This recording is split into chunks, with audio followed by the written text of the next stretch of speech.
मुंबईतील महायुतीची आजची बैठक रद्द। एकनाथ शिंदे साताऱ्याच्या दरेगावी जाणार असल्याची माहिती।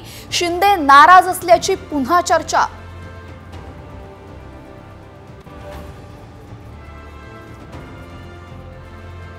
एकनाथ शिंदे यांचा सरकारमध्ये सहभागी होण्यास नकार। भाजपकडून मात्र मनधरणीचे प्रयत्न। एकजूट दाखवण्यासाठी सत्तेत सहभागी होण्याची मागणी।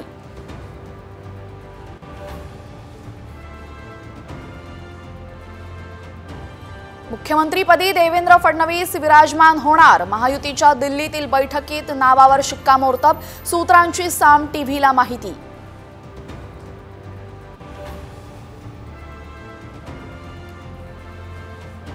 एक डिसेंबरला भाजपच्या विधिमंडळ गटनेत्याची निवड।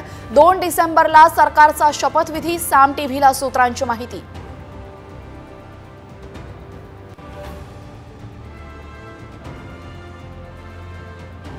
राज्याचं नेतृत्व दिल्ली पुढे झुकलं। राऊतांचा हल्लाबोल। शिंदे राष्ट्रपती संरक्षण मंत्री पदही मागू शकतात। राऊतांचा टोला।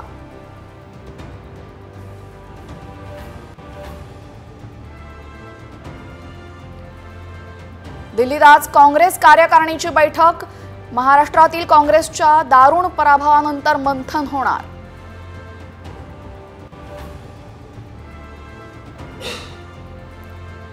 अभिनेत्री शिल्पा शेट्टीच्या घरी आणि कार्यालयावर ईडीचे छापे। पॉर्नोग्राफी केस प्रकरणामध्ये 15 ठिकाणी धाडसत्र।